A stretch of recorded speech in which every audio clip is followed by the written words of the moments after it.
This is episode number 21 of the Emotional Freedom Podcast, and today's episode is all about will you be there to answer it when the opportunity calls? Stay tuned.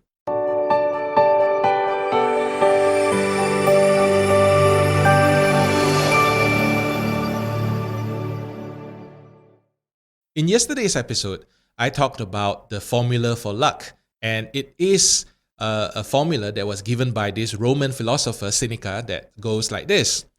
Luck is when preparation meets with opportunity. So imagine that you are prepared.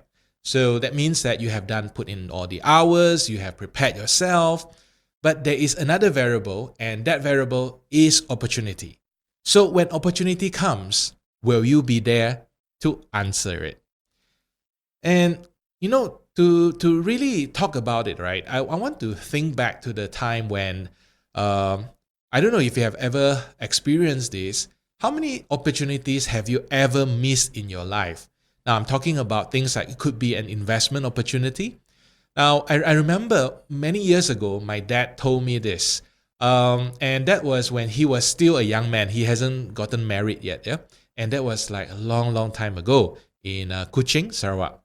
So at that time, my mom and dad, they were both single, and they were staying in the countryside. Those days, Bau is considered as a really countryside. And my dad was from this very small village in a place called Musi. So at that time, my dad was already working, and he earned quite a fair bit of money by those days' standards. And someone actually brought him to this place, which today is known as Green Road, Rubber Road area, yeah? And they were asking him, hey, you got some money, why don't you buy the land there? And at that time, my dad saw all the land, and it was basically just like a jungle there. Hardly anyone stayed there, and there were no roads, no infrastructure. And my dad's thought was, why should I pay for this kind of jungle land? I mean, I grew up in all this jungle land. Why should I buy it? So my dad decided not to do that. Instead, he spent his money to buy cars and the other things, yeah? Cut a long story short, my dad told me this. He said, if he could turn back time, he would really want to go back to that point whereby he was able to buy those land in Green Road, in Rubber Road and all that for dirt cheap. By that time, he couldn't see that opportunity. He was ready, he was prepared, he had money to do that, but he was not there to answer those opportunities. And many years later, the value of those land in Green Road area, it skyrocketed because that area, it got developed, there were shops, there were houses.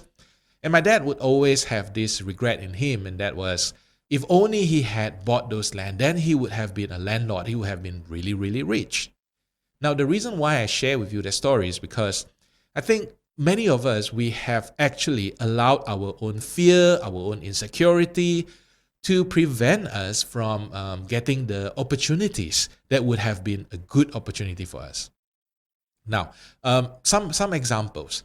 Maybe you have been working really hard for a promotion, etc.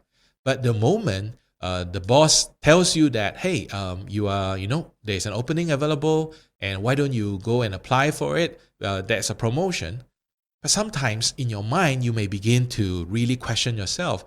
Am I ready? Am I the right person? Would I be able to cope with the job and things like that? And before you know it, the window period for application has closed and you have missed the chance.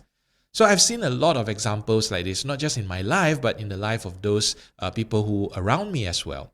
So that's why it comes back to this question, and that is, will you be there to answer when opportunity calls? You could be very well prepared, but you still have to do one thing, and that is you still have to show up. You still have to be there when opportunity comes knocking. Now, how do you spot opportunities? I would like to share something about the danger of too many opportunities as well. And this is something that I learned from Steve Jobs. Okay, he wrote something, and it was along the line like this. When Apple Computer they went into debt and then they were nearly bankrupt, it was Bill Gates who came in and bailed them out.